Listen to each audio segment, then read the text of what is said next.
Hello everyone, this side Anjali Arya.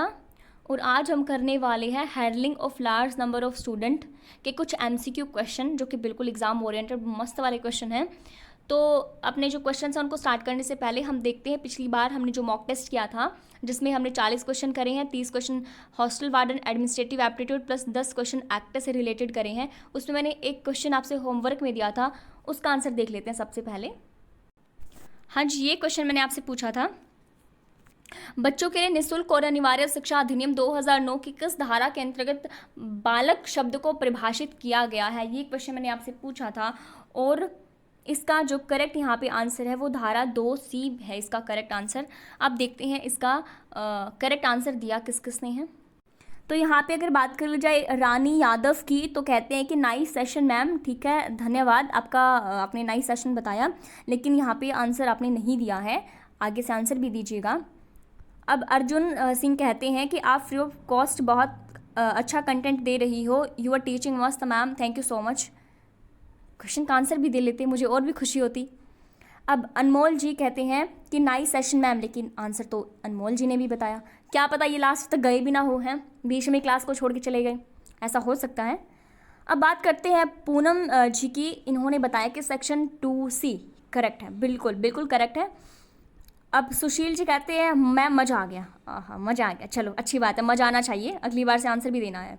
अब बात करें साभा की, ये कहते हैं कि सेक्शन 2C इन्होंने लास्ट टाइम भी बहुत अच्छा और करेक्ट आंसर दिया था, मतलब कि जितने बार मैंने क्लासेस लिए हॉस्टल वार्डन की, एक्ट की या फिर कोई भी क्लासेस लिए हैं, वहाँ पर अगर मैंने कोई क्वेश्चन पूछा है तो इनका सबसे पहले आंसर आता है और करेक्ट आंसर आता है। तो बहुत बहुत अच्छी बात है, मुझे बहुत खुशी मिलती है कि आपकी तैयारी कितनी ज़ोरों शोरों से चल रही है।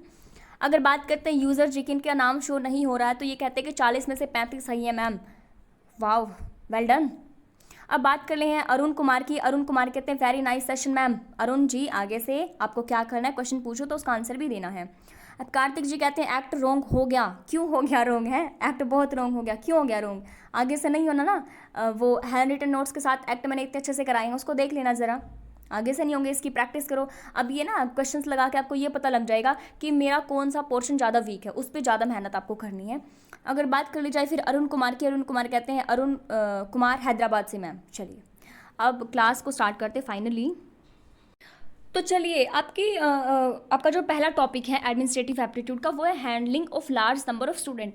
अब जो ये टॉपिक दिया है इसका मतलब हम पहले समझते हैं, इसका पोस्टमार्टम करके बहुत अच्छे से समझते हैं क्या होता है हैंडलिंग। हमने हैंडल करना है, किसको हैंडल करना है, a large number of student, मतलब इतने ज़्यादा स्टूडेंट हैं हमारे हॉस्टल के अंदर, तो हमने उनको संभालना कैसे, उनको संभालने के लिए कौन कौन से जैसे कि मतलब कि स्टाफ मेंबर की ज़रूरत है, कौन कौन होंगे संभालने के लिए इतने सारे लार्ज नंबर ऑफ स्टूडेंट को। तो सबसे पहले हम बात कर लेते हैं, हमारा डायरेक्टर होगा, डायरेक्टर के नीचे हमारा हॉस्टल सुप्रीडेंट होता है, हॉस्टल सुप्रीडेंट के नीचे हमारा असिस्टेंट हॉस्टल सुप्रीडेंट होता है, और असिस्टेंट हॉस्टल सुप्रीडेंट के नीचे हमारा सीनियर वार्डन होता है, और सीनियर वार्डन से नीचे हमारी वार्डन होती है, और वार्डन से भी नीचे हमारा केयर टेकर होता है जो कि बच्चों की केयर टेक करता है। उसके बाद उससे भी नीचे हमारी स्टूडेंट की कमेटी होती है, ठीक है, जो खुद डिसीजन लेती है, ये करना है वहाँ पे, ये करना है, ये वाला इंफ्रास्ट्रक्चर अच्छा नहीं है, ये वाले सोफे नहीं अच्छे हैं, हमारे रूम में एक टेबल एक चेयर और बेड अच्छे से होने चाहिए ना, वो स्टूडेंट कमेटी, समझ गए बात को।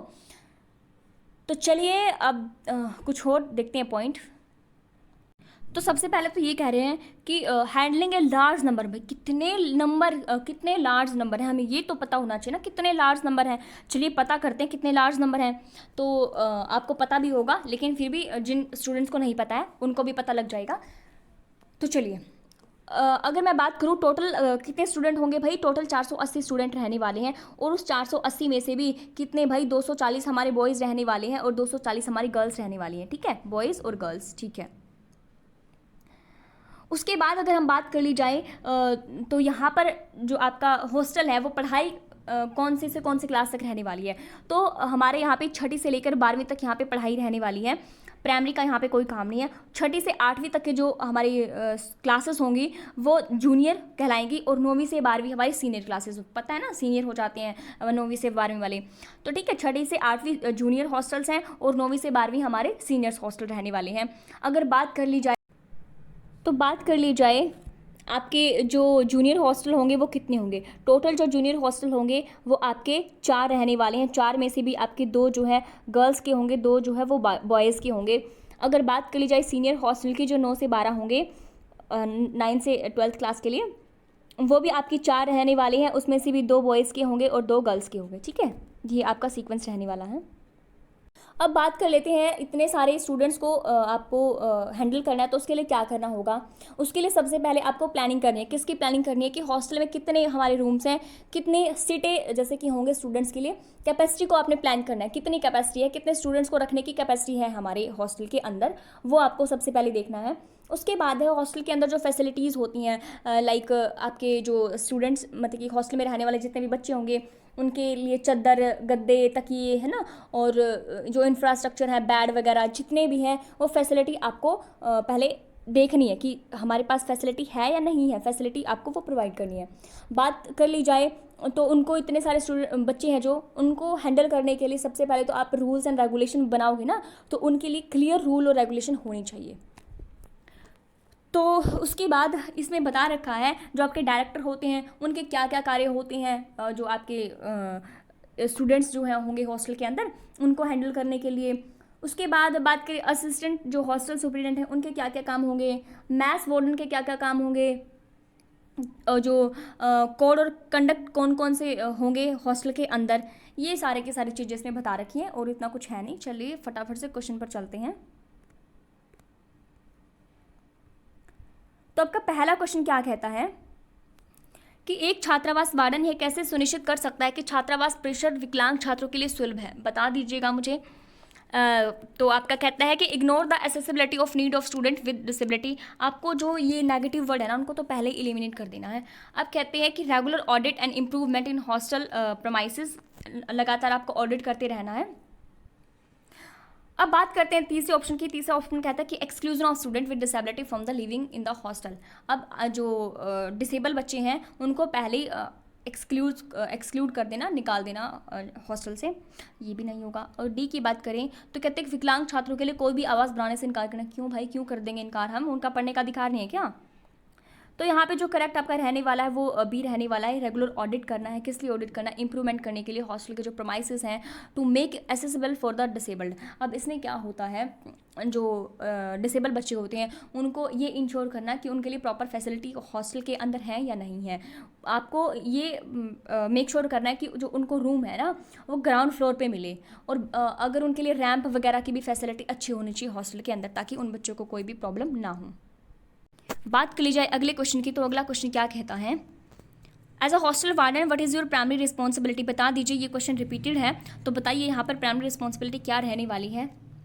इस पर हम ज़्यादा टाइम नहीं लगाएंगे। तो आपका जो ensure safety and wellbeing of student, ये आपकी प्राइमरी रिस्पॉन्सिबिलिटी है, क्योंकि सबसे पहले तो आपको क्या करना है, अपने जो बच्चे होंगे आपके हॉस्टल के अंदर उनकी सेफ्टी और उनकी वेलबींग को इंश्योर करना है कि छात्रों की सुरक्षा व भलाई हो रही है अच्छे से या नहीं हो रही है, जिसके लिए मुझे यहाँ पे अपॉइंट किया गया है। उसके बाद अगर बात की जाए जो फाइनेंस है हॉस्टल का, एक्स्ट्रा करिकुलर एक्टिविटीज़ हैं, एकेडमिक अफेयर्स को हैंडल करना, ये आपकी सेकेंडरी आपकी रिस्पॉन्सिबिलिटी बन जाती हैं। अगर अगले क्वेश्चन की बात करी जाए तो अगला क्वेश्चन कहता है कि वार्डन को कितनी बार छात्रों के साथ नियमित छात्रावास बैठकें आयोजित करनी चाहिए, बता दीजिएगा फटाफट से। रिपीटेड क्वेश्चन है। 1 से ईयर, 1 से मंथ, 1 से semester, when ever they feel like, जब भी उनका मन करे। तो जब भी उनका मन करे ठीक है, ये भी हो सकता है, लेकिन सबसे पहले हमें प्रायोरिटी कौन से ऑप्शन को देनी है जी, बता दीजिएगा ज़रा। 1 महीने में एक बार, ठीक है। वार्डन को कितनी बार छात्रों के साथ नियमित जो रेगुलर बैठक करनी है ना, वो 1 मंथ, महीने में एक बार तो एटलीस्ट करनी ही करनी है, लेकिन जब आपका मन करे बीच में भी आप कर सकते हो। अब बात करें अगले क्वेश्चन के, तो अगला क्वेश्चन क्या कहता है, what is the main objective of hostel life. Hostel की लाइफ का मेन ऑब्जेक्टिव क्या है। तो चलिए कहते हैं कि availability of sufficient time and study to research, अध्ययन और अनुसंधान, ये भी रिपीटेड क्वेश्चन है। तो इसमें कहते हैं कि जो अध्ययन और अनुसंधान के लिए पर्याप्त समय की उपलब्धता बिल्कुल होना चाहिए, कंपेनियन की भावना उनके अंदर होनी चाहिए, साथ साथ वो रहें, एक्स्ट्रा करिकुलर एक्टिविटी और ऑल ऑफ द अबव। यहाँ पे सरकारी ऑप्शन करेक्ट हो जाएगा, यहाँ पे डी जो है वो करेक्ट रहने वाला है। तो चलिए ये रिपीटेड नहीं, इसका आंसर बताओ मुझे। छात्रावास से छात्रों को क्या लाभ होता है, what are the benefit of hostel to student. Discipline सीखते हैं, सेंस ऑफ कॉपरेशन की भावना आती है, सेल्फ डिपेंडेंसी उनमें आती है, ऑल ऑफ द अबव। तो यहाँ पे जो करेक्ट आपका रहने वाला है जी वो ऑल ऑफ द अबव यहाँ पे करेक्ट रहने वाला है। आपको आंसर देते रहना, आप वीडियो को पॉज करके आंसर दे सकते हो, पहले क्वेश्चन को पढ़ो फिर उसका आंसर सोचो, फिर देखो कि हाँ ये आंसर सही है नहीं है। उसके बाद यहाँ पे क्या रहने वाला है, यहाँ पे ऑल ऑफ द अबव यहाँ पे करेक्ट रहने वाला है। क्यों रहने वाला है, क्योंकि डिसिप्लिन जो है बच्चे जब हॉस्टल के अंदर होते हैं वो सीखते हैं, डिसिप्लिन सीख जाते हैं कि किस टाइम खाना खाना है। घर पे तो आप किसी भी टाइम, सरकारी है कहीं भी किसी भी टाइम आप उठा के अपना खाना खाने स्टार्ट कर दो, है ना, कुछ भी खा सकते हो। लेकिन हॉस्टल में ऐसा नहीं है, एक प्रॉपर टाइम होता है मैस का, इस टाइम खाना मिलेगा, 1 घंटे का टाइम है, अगर उससे आप लेट हो गए सवाल ही पैदा नहीं होता। सेंस ऑफ कॉपरेशन, आप सहयोग की भावना आप सीख जाते हो। अगर आपको मैस में खाना नहीं मिला, जैसे कि आप लेट उठे हो, खाना नहीं मिला, तो आप क्या करोगे, आप अपने साइड वाले रूम में घूमते जाओगे कि अरे कुछ रखा है क्या खाने का, कुछ रखा है तो प्लीज़ दे दो, पैसे ले लियो बेशक प्लीज़ दे दो, है तो, है ना। वो बेचारे अपना दे देते हैं निकाल के, ये ले बिस्किट है मेरे पास, बिस्किट खा लिए ना, होता है ऐसा। सेंस ऑफ कॉपरेशन की भावना आ जाती है, चीज़ें शेयर करने की भावना आ जाती है। सेल्फ डिपेंडेंसी, अपने आप निर्भर हो जाते हो, अपना खुद का सारा सामान अपने प्रिपेयर करना, अपनी अलमारी सेट करनी है, झाड़ू पोछा वगैरह, सेल्फ डिपेंडेंस, आप डिपेंडेंट हो जाते हो, है ना, किसी के ऊपर निर्भर नहीं रहते किसी काम करने के लिए, कुछ भी एनीथिंग। तो यहाँ पे ऑल ऑफ द अबव जो है वो यहाँ पे करेक्ट रहने वाला है। और बात कर ली जाए एक warden, if warden is appointed on how many student, जो है 60 या 80 कर चुके हैं हम इस क्वेश्चन को, कराया मैंने इस क्वेश्चन को, ठीक है। अगली अगर बात कर ली जाए, अगला क्वेश्चन ये, वह व्यक्ति कौन है जो हॉस्टल की देखरेख करेगा, खुश हो जाओ सभी, खुश हो जाओ, मज़ेदार क्वेश्चन बताओ। वार्डन है, क्लर्क है, टीचर है, पियन है, पर जिसकी हम तैयारी कर रहे हैं वही है। वह व्यक्ति कौन है जो हॉस्टल की देखरेख करेगा, हॉस्टल वार्डन। यहाँ पे करेक्ट क्या रहने वाला जी, ए ऑप्शन यहाँ पे जो है करेक्ट रहने वाला है। तो फटाफट से चलते अगले क्वेश्चन की तरफ। अगला क्वेश्चन हमारा क्या कहता है, which of the flowing allocated room in the hostel, छात्रावास में कमरों का आवंटन कौन करता है, डायरेक्टर करता है, वार्डन करता है, प्राइवेट इंस्टीट्यूशन करता है, कोई निजी संस्था कर लेते हैं, या फिर नन ऑफ द अबव। बताइए। यहाँ पे मेरे को तो यहाँ पे वार्डन दिख रहा है, तो यहाँ पे वार्डन टिक करो, है ना। तो छात्रावास में कमरों का आवंटन कौन करेगा जी, वार्डन आपका यहाँ पे करने वाला है।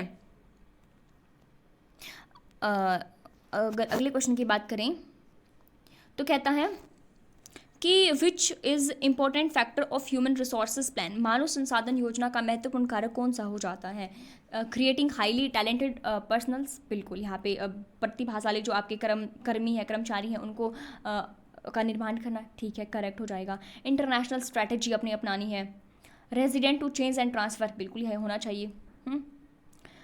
यहाँ पे प्रतिरोध की बात की है, ठीक है, जो चेंज और ट्रांसफर है उसका प्रतिरोध करना, ये ऑल ऑफ द अबव। यहाँ पे जो करेक्ट आपका रहने वाला है ये ऑल ऑफ द अबव यहाँ पे करेक्ट हो जाएगा। अगर अगले क्वेश्चन की बात करी जाए तो अगला क्वेश्चन क्या कहता है, छात्रावास में अनुशासन बनाए रखने का सबसे प्रभावी तरीका कौन सा। अब आप कहोगे यार मैडम इतने इजी क्वेश्चन आ रहे हैं, पता है क्या बात है, आपके यहाँ पे जो है वो आपके ऐसे ही क्वेश्चन पूछे जाएंगे एग्ज़ाम में भी, बिल्कुल इजी, और वो ना बिल्कुल आपके माइंड को चेक करेंगे किस हिसाब से आप सोचते हो, आपकी रीजनिंग पावर कैसी है ना, आपकी सोचने की क्षमता कैसी है। तो वो यहाँ पे उनका चेक करने का मेन उद्देश्य है। पैडागोजी से रिलेटेड ऐसे क्वेश्चन यहाँ पे रहने वाले हैं, ऐसा कुछ फैक्ट बेस यहाँ पे पूछा नहीं जाएगा। फैक्ट बेस हो सकते हैं आपके 15 क्वेश्चन पूछ लिए जाए, लेकिन जो लास्ट के जो 15 क्वेश्चन है वो बिल्कुल ऐसे ही इसी टाइप के रहने वाले हैं, जिसमें आपको एज अ खुद अपने आप को हॉस्टल वार्डन मान करके आंसर उनका देना है। तो बताइए यहाँ पे छात्रावास में अनुशासन बनाए रखने का सबसे प्रभावी तरीका क्या है, ठीक है। उल्लंघन करने के लिए सख्त सजा, मुद्दों पर चर्चा करने के लिए नियमित बैठकें, उपद्रवियों को तुरंत बाहर निकाल देना, कर्फ्यू लगा देना। यहाँ पे सारे ही ऑप्शन नेगेटिव है, यहाँ पे सिर्फ एक ही यहाँ पे पॉजिटिव ऑप्शन है कि रेगुलर मीटिंग करना है, स्टूडेंट्स के साथ डिस्कस करना है इशू के ऊपर, ठीक है। ऐसे आपका पॉजिटिव आंसर निकाल देना है। उसके बाद अगर अगले क्वेश्चन की बात करें तो hostel superintendent should be appointed, hostel superintendent appoint किया जाता है, तो हमें जी पता है वो किसके लिए है, वो फुल टाइम के लिए अपॉइंट किया जाता है। यहाँ पे तो कुछ पढ़ने की ज़रूरत भी नहीं है, फुल टाइम के लिए वो अपॉइंट किया जाता है। अब यहाँ पे ये इंपॉर्टेंट हो जाता है कि जो हॉस्टल का सुप्रीडेंट है उसकी नियुक्ति ठीक है फुल टाइम के लिए होती है, लेकिन उसके कार्य क्या क्या होते हैं, कार्य आपके लिए इंपॉर्टेंट हो जाते हैं। चलो इनको पढ़ लेते हैं। छात्रों के कमरों को आवंटित करने के लिए जिम्मेदारी, ठीक है, उनकी रिस्पॉन्सिबिलिटी उसके पास होती है। रख रखाव करने के लिए जिम्मेदारी होती है। छात्रावास में परोसे जाने वाले भोजन की क्वालिटी को देख रेख करने के लिए। उसके बाद अगर बात करी जाए आपको डिसिप्लिन मेंटेन करवाना है स्टूडेंट्स का, फर्स्ट एड जो है उसकी व्यवस्था भी करनी है। अगला क्वेश्चन कहता है कि छात्रावास कि छात्र समिति से कौन कौन से कार्य होते हैं, जो आपके स्टूडेंट की कमेटी होती है उसके कौन कौन से फंक्शन होते हैं, ये आपको बताना है। Prepare daily routine, diet plan, development of educational and cultural activities, develop a sense of mutual respect and cooperation, all of the above. तो बताइए यहाँ पे सारी पॉजिटिव ऑप्शन है, यहाँ पे कोई भी नेगेटिव ऐसी बात नहीं कर रहा है, तो यहाँ पे जो है आपका correct all of the above हो जाएगा। डी ऑप्शन जो है यहाँ पे करेक्ट रहने वाला है। तो चलिए अगला क्वेश्चन क्या कहता है कि छात्र छात्राओं में जिम्मेदारी के गुण कैसे विकसित किए जाते हैं। How to develop the quality of responsibility student by giving responsibility, by studying in a class, by organising meeting, none of the above. तो यहाँ पे करेक्ट क्या होने वाला है, तो यहाँ पे जो आपका करेक्ट होगा वो होगा टू गिविंग रिस्पॉन्सिबिलिटी देके उनमें क्या एक जिम्मेदारी की भावना हम डेवलप कर सकते हैं। कोई जिम्मेदारी का काम दे दिया है ना, फॉर एग्जांपल उनको हर संडे के दिन उनको क्या करना है, संडे के दिन उनको जैसे कि 90 मिनट में जो जैसे कि 90 मिनट उनको टाइम दिया जाएगा कि भाई आपको साफ़ सफाई का काम कराना है। इससे उनमें क्या होगा, रिस्पॉन्सिबिलिटी की भावना जो है डेवलप होगी। उसके बाद अगर बात कर ली जाए कि एक वार्डन छात्रावास में छात्रों के व्यक्तिगत विकास में कैसे योगदान कर सकता है। How a warden act contribute to the personal development of the student in the hostel. बहुत ही इंपॉर्टेंट क्वेश्चन है, बताइए। तो रिस्ट्रिक्ट, ये तो पहले नेगेटिव है ना, प्रतिबंधित करना, शिक्षा पर ध्यान केंद्रित करने के लिए पाठ्येतर गतिविधियों में छात्रों की भागीदारी को प्रतिबंधित करना। यहाँ पे रिस्ट्रिक्ट वर्ड है, पहले नेगेटिव है। अगर बी ऑप्शन की बात करें तो बी ऑप्शन क्या कहता है, providing opportunities for skills building, workshop and further development. C कहता है ignoring the interest of student. D कहता है discouraging student from pursuing hobbies and creative work, छात्रों के शौक और रचनात्मक कार्य करने में हतोत्साहित करना। तो बता दीजिए यहाँ पे करेक्ट आपका क्या रहने वाला है जी। यहाँ पे जो बी है वो करेक्ट रहने वाला है, क्योंकि पॉजिटिव सेंस सिर्फ यही दे रहा है, ये सारे के सारे नेगेटिव सेंस दे रहे हैं। अगर अगले क्वेश्चन की बात करें तो अगला क्वेश्चन क्या कहता है, निम्नलिखित में से which of the following is important for the warden. निम्नलिखित में से कौन सा वार्डन के लिए महत्वपूर्ण है। डिसिप्लिन है, हेल्थ एंड क्लीन है, बिहेवियर है, ऑल ऑफ द अबव। बताइए यहाँ पे क्या करेक्ट रहने वाले हो। यहाँ पे आपका जो है वो डी ऑप्शन यहाँ पे करेक्ट रहने वाला है कि इंपॉर्टेंट क्या है हॉस्टल वार्डन के लिए, डिसिप्लिन मेंटेन करना भी, हेल्थ और क्लीन, ये साफ सफाई का जिम्मा किसका है, वार्डन का ही होगा, बिहेवियर ये भी उसका ही होगा। तो यहाँ पे जो है वो डी करेक्ट यहाँ पे रहने वाला है। उसके बाद अगर बात कर ली जाए कि छात्रावास में कमरों के आवंटन के लिए, अलॉटमेंट के लिए किसके आदेश पर विशेष परिस्थितियां में बदला जा सकता है। कहते हैं कि अगर किसी बच्चे को कोई इशू है, प्रॉब्लम है अपने रूममेट के साथ, तो वो क्या करेगा, उसको रूम चेंज कराना है। वैसे तो रूम चेंज होंगे नहीं, लेकिन किसकी विशेष अगर कोई परिस्थिति आ गई है, स्पेशल सर्कमस्टांसेस ऐसे हो गए, रूम चेंज कराना पड़ गया, तो किसकी मतलब कि किसके आदेश पर बदला जाएगा। ट्रस्टी होगा, स्टूडेंट लीडर के आदेश पर, या वार्डन के, या फिर नन ऑफ द अबव। बता दीजिए यहाँ पे करेक्ट क्या रहने वाला है जी। तो यहाँ पे जो है वार्डन की परमिशन से चेंज कर दिया जाएगा उसका कमरा। अगर अगले क्वेश्चन की बात कर ली जाए तो अगला क्वेश्चन कहता है कि आप छात्रावास निवासियों के बीच समुदाय की भावना को कैसे बढ़ावा दे सकते हो। Sense of community, how can you foster sense of community among hostel resident. तो बता दीजिए कंपटीशन करवा के, या फिर interaction between student and different cultures के साथ इंटरेक्शन, जैसे कि आपके जो प्रोग्राम्स वगैरह होते हैं ना, नाटक वगैरह के थ्रू। तो आगे कहते हैं by organising group activity and programme, by deciding separate study hours for all the students. ऐसे कैसे हम मतलब कि अलग अलग स्टूडेंट्स के लिए स्टडी आवर हम डिसाइड करें कि तुम्हें इस घंटे पढ़ना, तुम्हें इस घंटे पढ़ना, तुम्हें इस घंटे पढ़ना है, ऐसा थोड़ी होगा। तो बताइए यहाँ पे क्या करेक्ट रहने वाला है। तो यहाँ पे जो है सी ऑप्शन यहाँ पे करेक्ट रहने वाला है। ऑर्गेनाइज करके ग्रुप एक्टिविटी एंड प्रोग्राम्स को, तो यहाँ पे देखो सारा का सारा सही लिखा हुआ है। बी ऑप्शन में अगर देखें interacting between students and different culture, बिल्कुल ठीक है। यहाँ पर बस एक इन्होंने रिस्ट्रिक्टिंग वर्ड ऐड कर दिया। अगर ये रिस्ट्रिक्ट नहीं होता तो ये पॉजिटिव सेंस देता और यहाँ पे हमारा बी ऑप्शन भी करेक्ट हो जाता। अगर अगले क्वेश्चन की बात करें तो अगला क्वेश्चन क्या कहता है, maximum gap between the two consecutive meeting in the hostel management committee should be. छात्रावास जो प्रबंधन समिति की बैठकों का जो अंतराल है, ड्यूरेशन है, टाइम गैप है, वो कितना होता है। 1 महीने का होता है, 2 महीने का, 3 महीने का, 6 महीने का। तो बता दीजिए यहाँ पे करेक्ट क्या रहने वाला है। यहाँ पे जो ए ऑप्शन है यहाँ पे करेक्ट रहने वाला है, ठीक है। अगर अगले की बात कर ली जाए तो कहते हैं कि which of the flowing include in the hostel employees. जो छात्रावास में जो छात्रावास का जो हॉस्टल का जो स्टाफ होगा उसमें से कौन कौन शामिल होता है। वार्डन है, सिक्योरिटी गार्ड है, काउंसलर है, या फिर ऑल ऑफ द अबव। आपको दिख रहा है, क्या दिख रहा है, ऑल ऑफ द अबव दिख रहा है। तो जहाँ पर भी आपको ऑल ऑफ द अबव दिखे वहाँ पर आपको अपने कान खड़े कर लेने हैं, क्योंकि ये आपके बड़े कन्फ्यूजिंग होते हैं, या तो ऑल ऑफ द अबव या फिर 1 और 2 या फिर इनमें से कोई भी नहीं। तो ये बड़े ही कन्फ्यूज़ करते हैं और साथ में आपकी तो नेगेटिव मार्किंग भी है। तो चलिए बता दीजिए यहाँ पे क्या करेक्ट रहने वाला है। हाँ जी बिल्कुल, यहाँ पे ऑल ऑफ द अबव यहाँ पे करेक्ट रहने वाला है। अगर और स्टाफ की अगर हम बात करें तो इसमें और क्या क्या हो जाएगा आपका, जैसे कि वार्डन तो होगी, ठीक है, वार्डन है, नर्स भी होगी एक, उसके बाद आपका मैथ्स वाले भी होंगे, है ना, सुरक्षा गार्ड भी होंगे, आपके सफाई कर्मचारी भी होंगे वहाँ पर, क्लर्क भी होगा, ठीक है। और बात कर ली जाए तो काउंसलर तो होगा ही होगा, क्योंकि बच्चों में इतने ज़्यादा मेंटल डिस्टर्बेंसेस आते हैं तो काउंसलर तो हमने अपॉइंट करना ही है। उसके बाद एक सहायक वार्डन भी होगा, है ना, ऑफिस का असिस्टेंट भी होगा। तो ये सारे स्टाफ कर्मचारी होते हैं हॉस्टल के अंदर। अगर अगले क्वेश्चन की बात कर ली जाए तो अगला क्वेश्चन क्या कहता है, किसी छात्रावास में किसी अतिथि को अधिकतम कितने दिन ठहरने की अनुमति। इन्होंने बोला है कि मैक्सिमम ज़्यादा से ज़्यादा कितने दिन तक ठहर सकता है एक गेस्ट। तो 7 दिन तक, 10 दिन तक, 12 दिन तक, 14 दिन तक। बता दीजिए यहाँ पे करेक्ट क्या रहने वाला है। बोलते काहे नहीं, ससुराल में आए हो। बताओ यहाँ पे क्या करेक्ट रहने वाला है। 7, 10, 12, 14। हाँ जी बिल्कुल, यहाँ पर आपका 14 दिन यहाँ पे करेक्ट रहने वाला है। मैक्सिमम वो 14 दिन तक अपने गेस्ट को ठहरा सकता है। वो भी कैसे, एक प्रॉपर एप्लीकेशन उन्हें देनी होती है कि मेरे यहाँ पे ऐसे ऐसे गेस्ट आए हुए हैं। हमारे हॉस्टल में तो क्या होता था कि कोई गेस्ट आता था तो हमें एप्लीकेशन लिख के देनी पड़ती थी वार्डन को, साथ में फ़ाइन नहीं, वो साथ में ये था, दिन का चार्ज भी लगता था। अगर आप अपने गेस्ट को ठहरा रहे हो अपने रूम में तो वहाँ पे 100 या 150 रुपये चार्जेस लगता था, है ना। एक रात के जैसे कि 150 रुपये चार्जेस हैं, फिर अगले दिन भी उसको रहना है तो फिर से उसको 150 रुपये देने पड़ेंगे। इस तरह का चार्जेस लगता था हमारे यहाँ पे। अगर बात कर ली जाए अगले क्वेश्चन की तो अगला क्वेश्चन क्या कहता है, the duties of the office in charge of the hostel include.